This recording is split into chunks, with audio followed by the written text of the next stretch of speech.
Live, local. This is Fox 12 Now.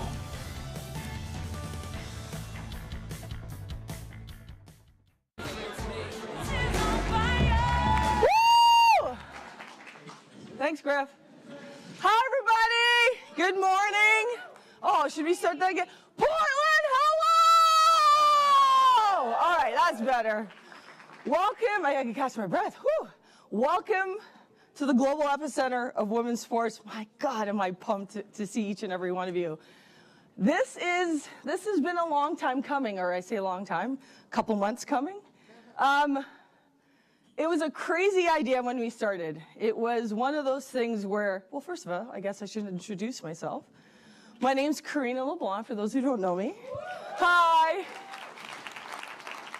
My actual title is Executive Vice President of RAJ Sports, and for those of you who don't know, RAJ Sports is the only ownership group to have ownership of 2 professional clubs in the NWSL and the NWSL and the WNBA in one city, and they chose to do it here in Portland. So let's give it a round of applause. See, I used to be an athlete, and I'm out of breath because all I did is jump up the stairs. So I'm like, ah. But some of you laugh when I say this. I used to be the shyest kid in the room. You couldn't get me to talk. I moved to Canada when I was 8, and I made my first friend. And because I made my first friend, I went to a sleepover, and the next day we went to soccer practice. That changed my life forever. I went on to play in a couple Olympics, won an Olympic medal, played in 5 World Cups. But the reason I bring this up is because we were having this conversation, and it started with a crazy idea when Alex, our owner, who you'll hear from in a little bit, said, I want to do a combine. I want to bring young kids here. I want them to understand, and I want us to introduce pathways. And I was like, okay. I know Nike has this U15 Premier Cup. And then I called Lucas, who's away on sabbatical leave, and I said, hey, I've got this crazy idea. And he's like, okay. But I bring up the young version of me, the 8-year-old self, because there was a moment in my life that ignited me to want to become an Olympian. And the irony of here today is I was a young girl, and I watched an Olympics, and there was a young guy who was bold and confident and poised. I'm talking about Carl Lewis, by the way.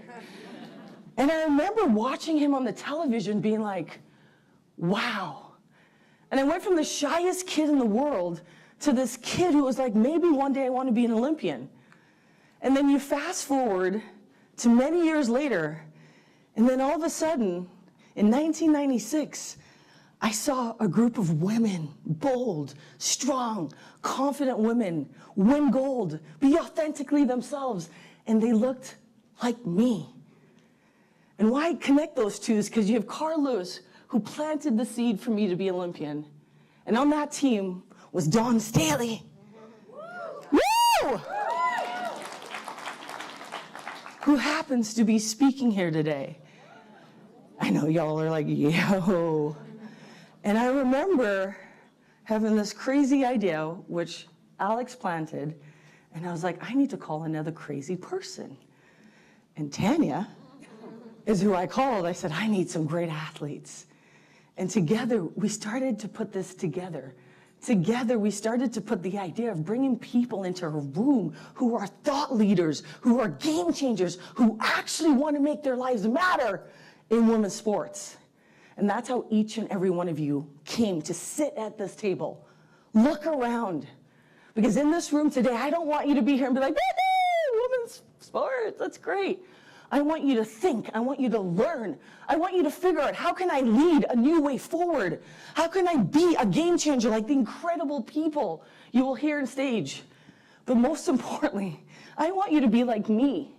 The younger, shy version of myself never could have dreamt that I would be on a stage at the Nike headquarters, at the global epicenter of women's sports, introducing a panel of my heroes. This is a powerful moment. This is a powerful moment for me because you're all here. You're all invested in that shy kid who didn't know what was possible. You're all invested in owning teams that are doing game-changing things. You're all invested in the city of Portland, which is the global epicenter of women's sports. You're all invested in something bigger than yourself. And I remember when I retired, that was my biggest gap. Where are my people? Where are the people when you walk in a room and immediately you're like, let's do great things together? And the best thing about this is in Portland, we have the biggest brand of Nike. And now, I'm gonna put us in there. We got the biggest brand in women's sports of RAJ Sports. And together, we're gonna have conversations that talk about the impossible. Conversations that lead you to think differently. But most important, conversations that you personally better walk away. Yeah, that's a threat. You better walk away, walking out of these doors, saying, I'm going to do something. I'm going to just do it. Yeah, you like that? All right. So let's get this party started. So, our first panel.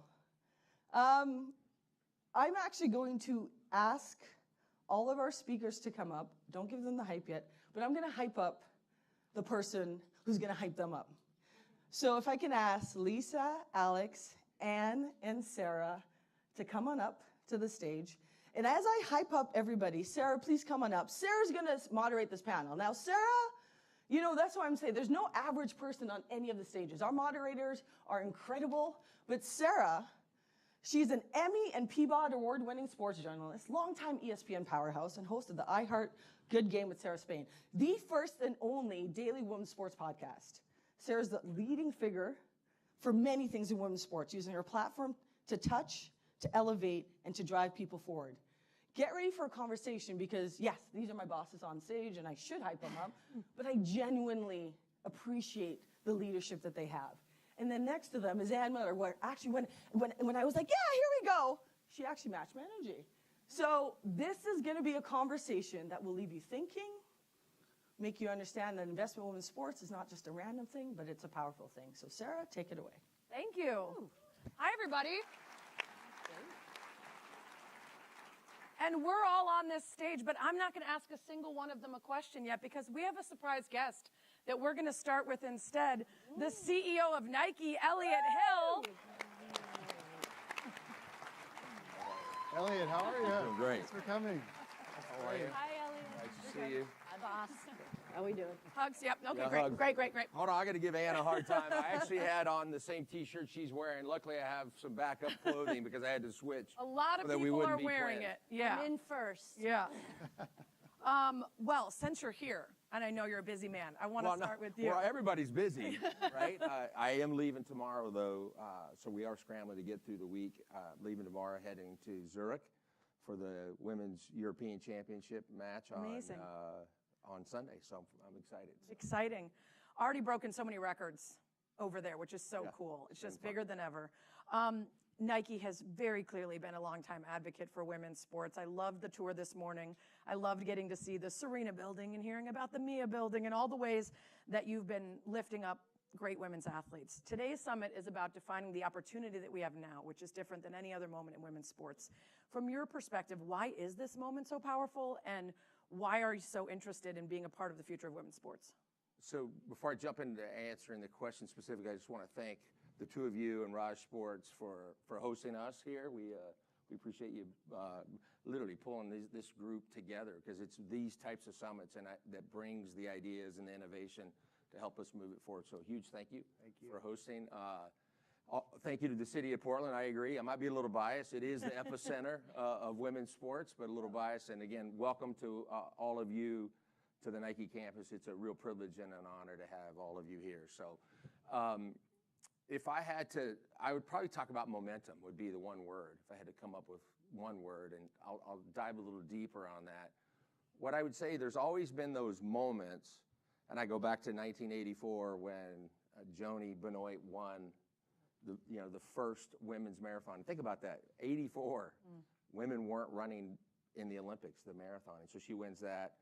We've had some really amazing moments as a brand, as a company. If You Let Me Play, if you haven't seen that ad in a while, I encourage all of you to go back and listen to that ad. It's the importance of sports in girls' lives and what it does for girls. And then you sort of fast forward to what we did around the Super Bowl and the So Win campaign. What company celebrates women during the Super Bowl and athletic performance and potential? And so we've had all these moments as a company. I'll go back to momentum. What I think's different, there's always been moments around athletes, there's been moments around teams, there's been moments around specific sports, specific countries, specific cities. I think what feels different today is that we have momentum across sports, across multiple athletes that are helping to build that momentum.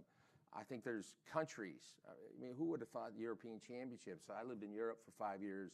Yeah, never. Well, look what it's doing. So it's going across countries and cities, and then companies. Look how many corporations are getting behind the world of women's sports. And so I think what we must grab a hold of is the momentum that we have today.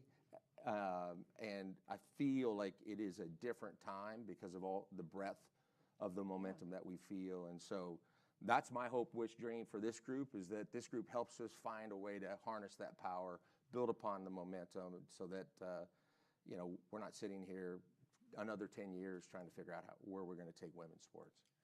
Yeah, I completely agree. I think what you're speaking to is that we've been captivated by moments before, individual athletes or teams in that moment, and now we're captivated by the future of the next thing that's going to happen and wanting to be invested in a part of it because we know that it's growing so much.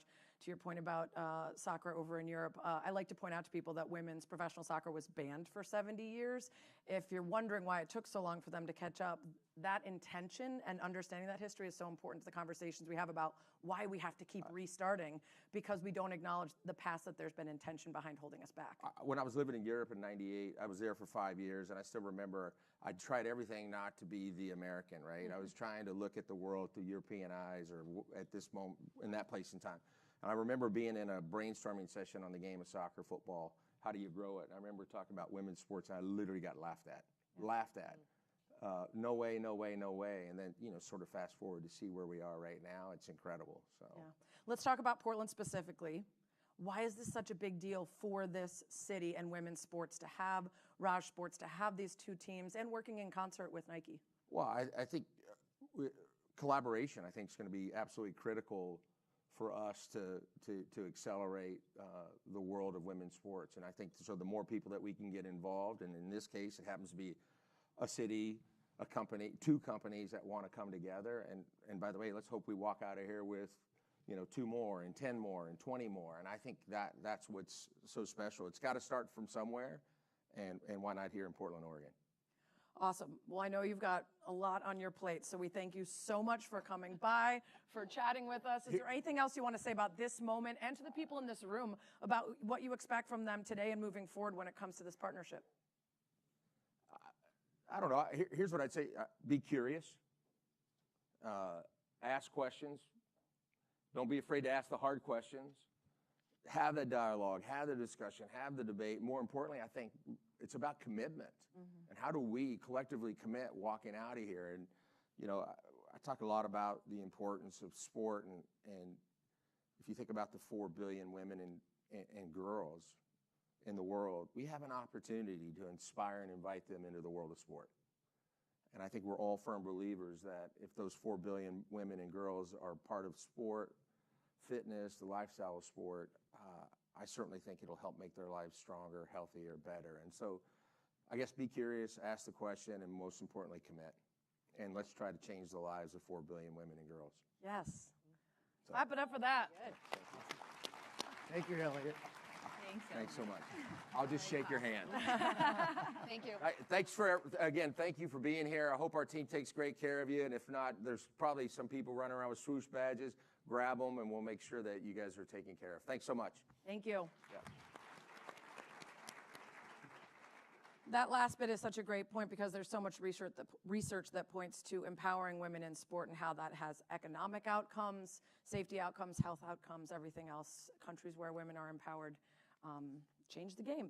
All right, to remind everyone, we've got the two co-owners here of RAJ Sports and the Thorns and the Portland Fire, and Ann Miller, the EVP of Global Sports Marketing for Nike. So I want to talk about investment. And when you take investment, thinking of long-term brand value and thinking of the future, how that changes how you decide to show up in the space and push this general movement forward. And Lisa, you and Alex made a $330 million commitment to Portland with these two professional teams, deeply, deeply investing in the future of women's sports and in this space. Why did you think this was a smart investment?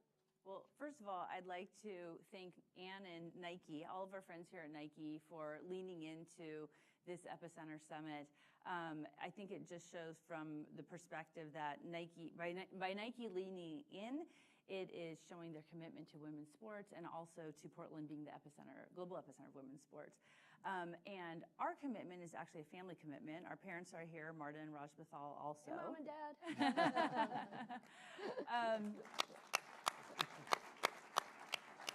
And for us, looking at Portland, it kind of boils down to 3 words: world's best fans.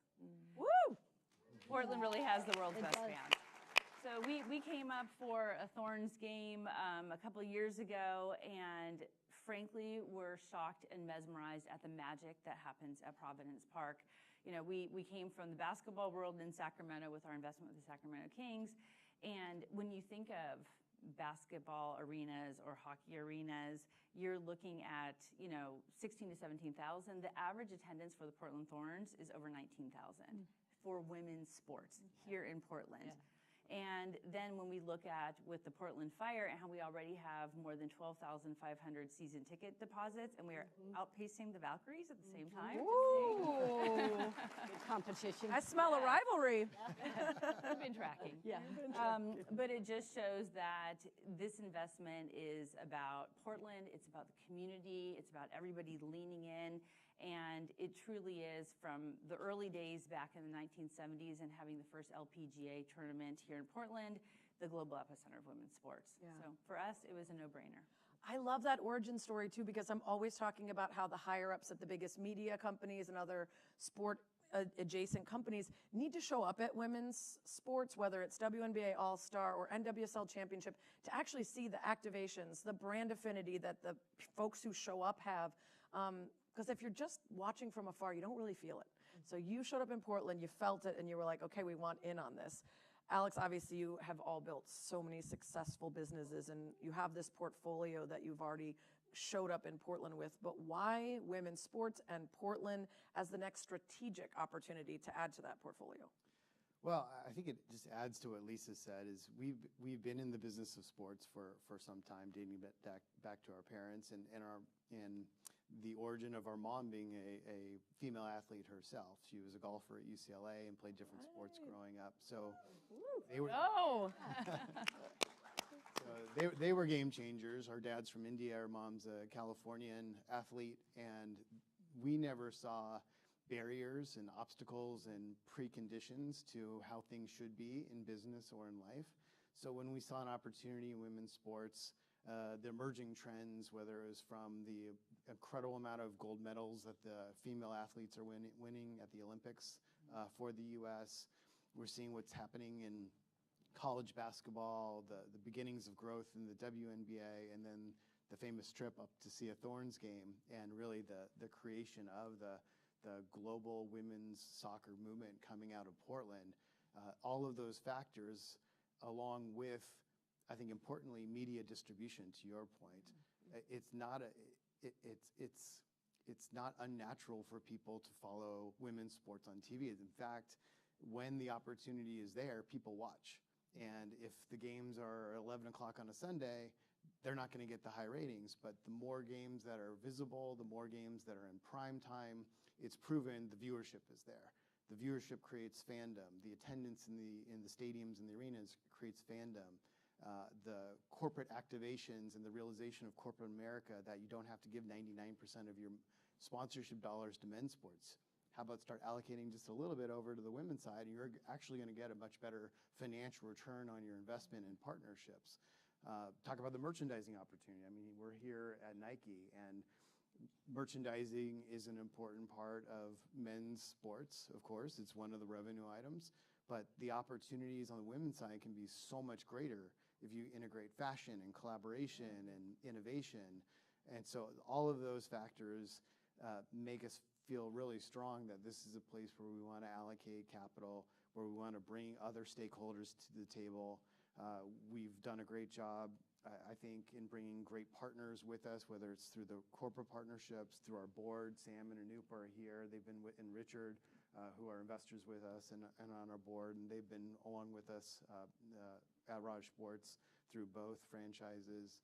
And I think as this flywheel starts spinning, it's going to help and benefit all stakeholders in the space, whether they're fans, the fan experiences are going to improve, the players, importantly, to give the players the right platforms to speak their voice and also be treated as the professionals as they are.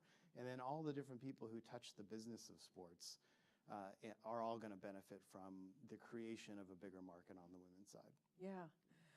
So much good stuff in there. You're talking about the merch. There was a study recently, and I want to say it was $6 billion, but it was billions of dollars in missed opportunity in the lack of opportunities to buy for fans of women's sport. The breadth of options, the different kinds of things to buy. And I always say this, pardon my French, but we always say bitches be shopping, and then we don't take advantage in the business world. We're always like, yeah, but what are men 19 to 49 doing? Not shopping, because their wives are buying them everything. Their moms are buying them everything. So actually taking advantage of where we know the purse holders are is such an important part of this future growth of women's sport, is understanding all the different tentacles that touch it. And Nike's going to be a huge part of that. Nike has always been telling us what's next and taking advantage of and shining a light on the greatest women in women's sports. So how do you see this opportunity right in your own backyard here with the fire and the thorns? Well, I think it's just a tremendous growth opportunity. Elliot said momentum. I'll say my one word is growth, and that's growth of fans, from the person who's curious about sport to the everyday fan to now what I think we see a lot of in Portland is the rabid fan. I mean, Portland loves their teams. They love sport. So I think you're going to see growth in fans. You're going to see growth in attendance and in viewership, because we are putting more time, more attention, more spotlight. And when you do that, you're going to see more investment, and then you see more return. I don't know, I'm sure all of you have seen some recent valuations on some WNBA teams. There is a real return on those investments. So I think you're just going to see a tremendous amount of growth across a lot of different dimensions. I just highlight two. Elliot mentioned the Euro champs. I was there a couple of weeks ago and had the good fortune of watching some of the games. And there was record attendance for the group stage. Every year, every time the Euro champs play, there's more and more attendance. And it's not just attendance, it's fun. It's community, it's culture, it's fashion. People are engaged in women's sports in a distinctly different way than they do in men's sports. It's much more accessible. You see families, you see friends. It's a party.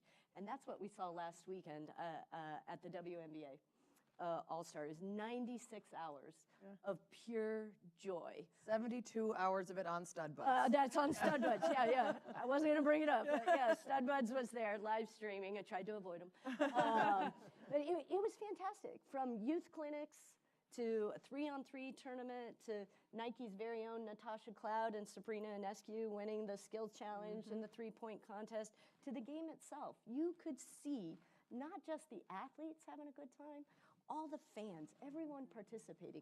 When that happens, that creates, to Elliot's point, momentum and growth. And so I think that's what you're going to see next. There is no better spot for that to happen than Portland. Yeah. You mentioned the Euros. One of the coolest things was Basel, Switzerland, changing the street lights so that the green, instead of a man walking, was a woman's silhouette playing soccer, kicking a ball around the city. That is a true investment in the place. And same with WNBA. Indy changed and had street signs for each of the teams, and the murals everywhere. it's the kind of investment that women's sports hasn't seen before, and it's the kind of value that you're projecting to fans. This is worth something. We're investing it, and so should you. And in the past, I think sometimes there wasn't that, and that allowed people to show up and say, well, this isn't as good of an entertainment experience as when I go to an NBA game or otherwise. They're telling me by what I'm viewing that it's not as worthy. And now we're realizing we have to put it all in to get it all back out. So Lisa, you're building this from the ground up. How are you approaching that connection between fan and team culture and business differently than maybe traditional models or what you've done in the past? Yeah, well, I think it's about being female-led and looking through the lens of what women want. We had back when we had our first meeting regarding our performance center, I remember sitting at this big table, and I think I might have been the only woman in the room, and we had this conversation about locker rooms. And I was like, well, are the locker rooms created that way because men created it in this big open space where everybody changes and everybody showers together? Because we as women may not want that. You took the urinals off the design. Yeah. Like, that's weird. We will actually have private showers, spa-like, where you take a shower and then you step out and have a changing area before you have to go out into the public. And, you know, everybody is different, and some are more comfortable being in public, but everything that we've done is looking through the lens of what a woman would want. And I think that comes from the top down throughout our organization. We have an amazing team with both Alexis Lee running the Portland Thorns and Jeff on the soccer ops side, and then Claire Hamill, our new president over the Portland Fire, where every little step that we take is player-centric. And even with the Performance Center, we actually had a couple of our Thorns players, because we don't have any Fire players yet. We had Sophia Wilson, and Morgan Weaver come in and actually help us select what paint colors we were having, what carpet, what the tile finishes were. So we are really listening and learning, and it is all about the female athlete. I love that. That's so fun to get the athletes in there for even the details like that. Alex, as you're thinking about long-term ROI in this space, not just from ticket sales, but brand, media, value creation, like the larger message that you're sending with these teams, what metrics matter the most to you in this moment? Well, really, it's about execution. I think the wind is in the sails in all aspects that you talked about, whether it's corporate partnerships, attendance, viewership, media opportunities, merchandising. Those are the key buckets of any sports team. And there's so much momentum, there's so much growth. I mean, we talked about merchandising. I think the WNBA merchandising sales were up like 1,700% year over year. So like those are unreal numbers. And the opportunity is clearly there. The demand, the pent-up demand, I think there has been pent-up demand for probably decades for this type of content and women's sports just being out there. And now it's here. So the metrics that we view are really about execution metrics. I mean, of course, we have our rivalries, and we want to benchmark against other teams in the league in a friendly, competitive way. We definitely want to fill the house, both for the Fire and the Thorns. I mean, those are things that are visible. Those are clear. But really, how we're viewing this is we can't blow this opportunity. There's so much momentum. We have to be able to execute the business plan so that all stakeholders can participate in the growth that's so clearly in front of us. And the way that we stumble is if we fail in execution, because we're scaling businesses, we're growing brands from nothing, and those aren't easy things to do. There's a lot of pitfalls that you could step into along the way, but there's also, it's so much more fun to do that than when you're tacking into the wind. So it's a lot of fun right now. It's a lot of work. I think, you know, we were out in Indy too. We're still tired. Yeah. It's a young woman's game when the parties get going at 3 a.m. But everybody leaned in. That was the interesting thing about WNBA All-Star is so many teams and people came up to us and they're like, let us help. How can we help? Come over to the Fever. Let us host you and show you what we're doing behind the scenes. And I think that's something very different than the men's game, is that we as women, you know, with women's sports, everybody's leaning in. Right. Well, rising tide lifts all boats, and what we've understood across, whether it's NWSL, I was a minority owner of the Chicago Red Stars for a couple of years before things happened. And then talking to Jess Smith, who was with Angel City and is now launching the Valkyries, like the understanding that giving everyone else your secrets is actually going to make your team thrive too, because you need the entire league to succeed. Yes. You cannot do the sort of MLB, where the Yankees are propping up teams in cities that aren't figuring it out yet. You really need everybody in the women's sports space to show up. And I think part of the problem before, Ann, has been that women and girls have been an afterthought. So it's been like, what do we make for the men? Okay, make it smaller and pink, and that should be good. Or even in science and physiology, well, this is what a man is, so I guess just make it shorter and lighter, and then we'll just assume that's what would happen. Not been great, right? So how is Nike making sure that you're actually being thoughtful about inclusion and building women's sports with intention as opposed to just as an afterthought or a corollary to men? Well, I think it needs to be a clear business strategy that you have, and you need to state it. And then to your point, Alex, you need to execute on it. So what that looks like for Nike is starting 48 years ago, signing Mary Decker in 1978. And what does it mean today? It means more than 50% of our Nike elite athletes are women. And so that's a huge statement about what women mean for sport and for Nike. But then you got to pull that through line, just like what you were saying, Lisa. It's not just to have the athletes, but it's to ask them, it's to listen to them, it's to get their insights and use that to translate it into amazing product for them. We just launched the A1 Asia Wilson shoe, sold out in minutes. It's great for business. Or take Sabrina 3, her third signature shoe. That is transcendent. It is not a women's shoe. It's a basketball shoe. Second most worn shoe by men in the NBA behind the Kobe's, right? Exactly right. So you see, when you invest in women, you get their insights, you build great product, and then last, you've got a story to tell. There is an appetite to consume women's sports. You have to show up in the moments that matter. So you take that So Win campaign on the biggest sports stage, the Super Bowl, and you just flipped it on its head. You said, we're going to show you some amazing athletes. Oh, by the way, they all happen to be women. Jordan Childs in gymnastics, right? Sophia Wilson in global football. Arena Sabalenka in tennis. Or then you go Caitlin, Juju, Sabrina, Asia, like the list goes on. That was amazing. It was the most viewed Super Bowl ad of last year. And it drove immediately 3x the traffic on Nike.com. So when you put women at the center and you make it a business strategy, not an afterthought, it delivers results. Now, of course, for Nike, that may look different than other companies, but we're here to partner, we're here to help, but ultimately we're here to grow this game. Yeah.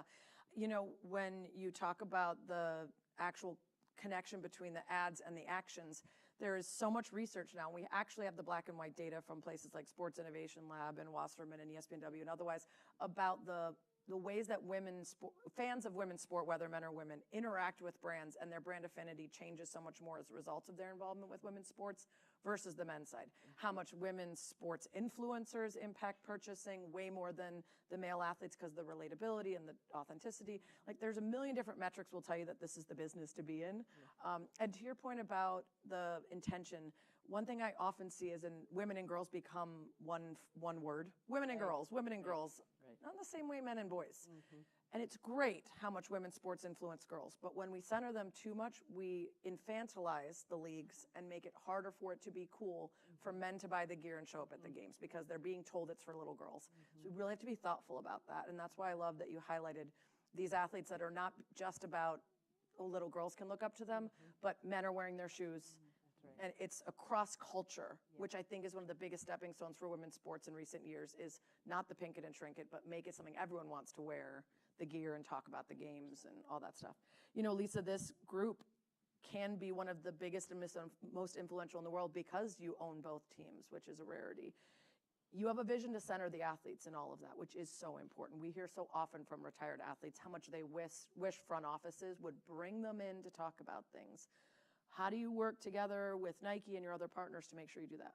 Yeah, no, we actually just came from a meeting at the LeBron with Ian where we're talking about what we can do to lean in and really leverage what Nike is doing here with sports science to help service our athletes. And we want to be, a test kitchen for them with our athletes. It's really a win-win, and it becomes something that is, again, contributing to Portland being the global epicenter of women's sports, because Nike is in our backyard, and we will have athletes that maybe Nike didn't have eyes on before, but when they come through the doors, they will. There's a line that I saw across some of the messaging for this conference, which is those who invest now aren't catching up, they're leading. Why do you think that is, Alex? Why is this not catching up to folks who have already been in it, but maybe doubling down because of the amount it costs to get in now and the commitment that you're making by saying you're going to be a part of a space that's already gotten a lot bigger? Well, I think there's just so much room to grow. So at any point, entering this marketplace is still tremendous value and growth opportunity. I think growth was your word, and sure, the valuations of WNBA teams have grown from what they were, and NWSL similarly. But look at what is happening in men's sports and the mega businesses that they have become, and the delta between where the women's sports teams are and where the men's side has set the direction of where things could be. I mean, there's so much growth ahead. And again, it just comes back to, like, how do we do this? How do we engage more people to be part of this journey with us and lead, follow, invest, and maximize the opportunity for everybody? And I think here in Portland, we have such a unique advantage. Lisa touched on it with Nike in the backyard, 2 teams under one roof. It's the global epicenter of women's sports. It's also the global epicenter of sports innovation. Yeah, and Nike is a huge part of that. And being able to attract the best talent, we already have the best fans. We're building the best facilities. We're developing global brands, and we're trying to do that in a financially sustainable way that can build these franchises into billion-dollar businesses. So I think all the components are here, and it's really unique. And not to pick on other cities, but like, okay, there's New York and LA and the Bay Area, but most other middle-sized cities, they don't have what we have here. You forgot Chicago, of course, the best city in the world. We do not have what you have here, but yeah, I get your point. Yeah, I mean, infrastructure and innovation are meeting here in a way that can create something really special. So as Nike, how do you see that you have this campus, this infrastructure, this space built for innovation at the same time as there is a demand and call for innovation in the women's professional league space? Well, I mean, it's testament. Thank you for reaching out and wanting to partner with us on the summit. I mean, this is the perfect testament. We have the space, but not just the space, we have the mindset of wanting to partner and wanting to collaborate. Nike's mission is to innovate and inspire for every athlete in the world. That could not be a better invitation, a more welcoming invitation for others to come so that we can get better, that we can improve both women's sport and men's sports. And it's not just sports for today, it's for the next generation. I mean, I don't know how many of you, when you were walking in here today, but the Nike Premier Cup, the under 15, there are women from 12 different countries here to Portland to come play, to showcase what they can do. And to be a part of that is, I think, what brings us all together. It is about today, but more importantly, it's about tomorrow. And Portland does something that no other city does. It creates community, it creates culture, and we have a massive amount of collaboration. So at Nike, we're just super excited. We couldn't be more excited to partner with RAJ Sports. It's been such an incredible journey. It's been short, and we hope to make it really long. Same here.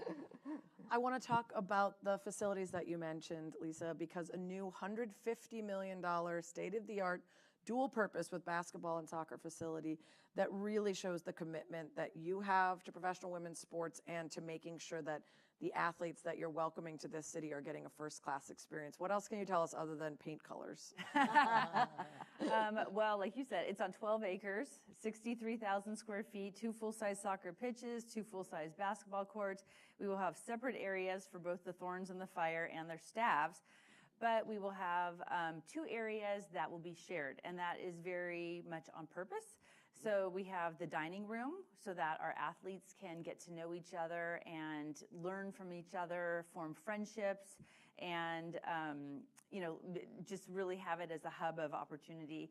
And then we also have our elite performance core, which will have our gym and then our training and recovery areas.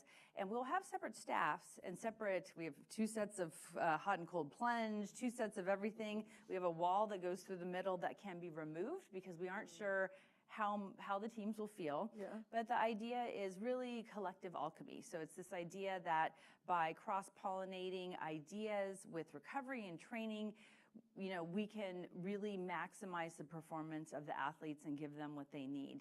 I think there's a statistic that only 6% of medical research has been done on women. So we're really excited to partner with our medical partner on what we can do and learn and treat to make our athletes really the best in the world. This is calling for a reality show. Right? I want to see both these teams in and out of the space, who becomes friends, who becomes more. Like this is no drama though. No drama. There'll be drama. Yeah. This is calling for a reality show. Okay, I'll give you some time to get going, and then I'm going to come back with the pitch.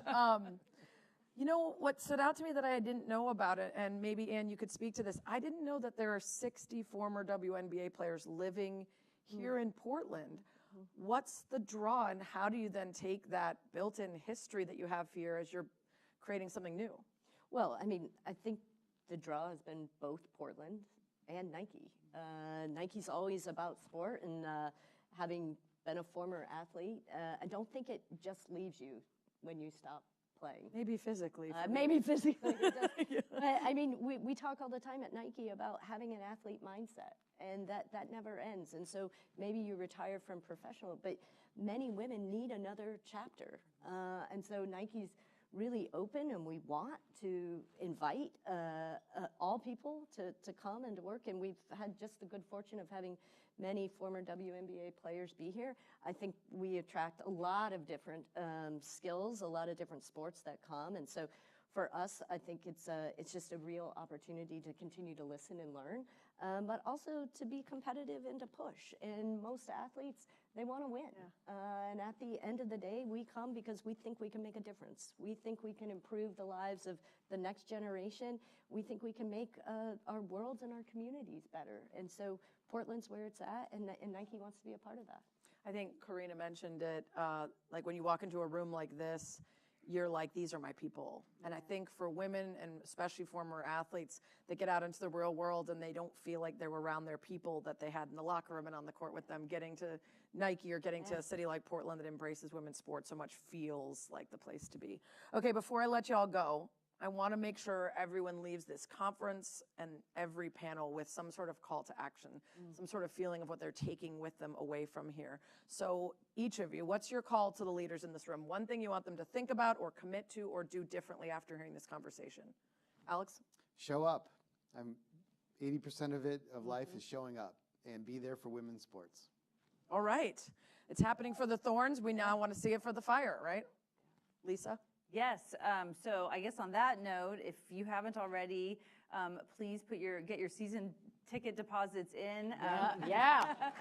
We want more that's for the Fire, and please come to Thorns games. And even if you are traveling, turn it on, because eyeballs that are watching women's sports directly correlate to the size of the media contracts, which directly goes back to eventually raising player salaries. That's how they're correlated. So turn it on. All right. I think I'll go with invest, but invest in the broadest sense of the word. Some of us will invest financially. Others, I've coached my daughter's basketball team for the last 6 years. Invest your time, invest your interest, energy. Be interested, be curious, as Elliot said. There's lots of different ways that we can move women's sports forward, so don't feel like if you don't have the dollars, you shouldn't have a voice. You do. We want everyone to come along for this journey, and we're just so grateful that you've all shown up today. Yeah. And to that point, we all kind of have a megaphone on our social media and the platforms that we're on. So even if it's not costing you anything, sharing stories, sharing highlights, sharing stats, sharing brands, sharing ads from Nike that you like, it all contributes to women's sports being a larger part of everyone's conversation and their timelines and the feeds that they're digesting every day. And that makes a difference. And so does telling your company, hey, why are we having another outing to the Blazers game? Why aren't we going going to the fire game? Why aren't we having a happy hour and then going to the Thorns? So like all those little moments and opportunities to make it more integrated into our everyday are a huge part of changing the landscape. And so are y'all. So thanks so much for the time. Appreciate it. Thank you. Take a picture. Take a picture. Take a picture. Oh, we're supposed to take a photo. Oh, Okay. take a photo. Take a photo. Take a photo. I feel like I even saw this photographer in Indy, right? Yeah, yeah. We all just like yes. transferred cities. Yeah, that's right. Thank you. Thank you. Thanks so Thank you. much. Woo! I'll go with you a second. No. We gotta hug it up. We gotta hug it up. You know, we gotta hug it up. Group hugs. Group hugs. Yay. Yay. Yeah, I'm that person. So, how awesome was that? I mean, we get to do this. I think one of the coolest things is the takeaways I had, obviously Ann Miller, innovate and inspire for every athlete in the world. Started 40 years ago and now over 50%. That's pretty big because that's why we're here. That's why we're here with Nike. That's why we're my kicks every single day because this is a company that makes me feel seen and heard. And then Lisa and Alex, first of all, make sure, who here has not bought their season tickets? Get out. Now. But buy the merch, the momentum's here, the time is here, and they came here and watched a game. And I remember standing next to Lisa, and she was emotional. And I was like, oh my God, if she could be my boss. But why? Because I want to work. I want to fight. I want to do things that matter. People who want to do things that matter. So a round of applause again for that amazing group.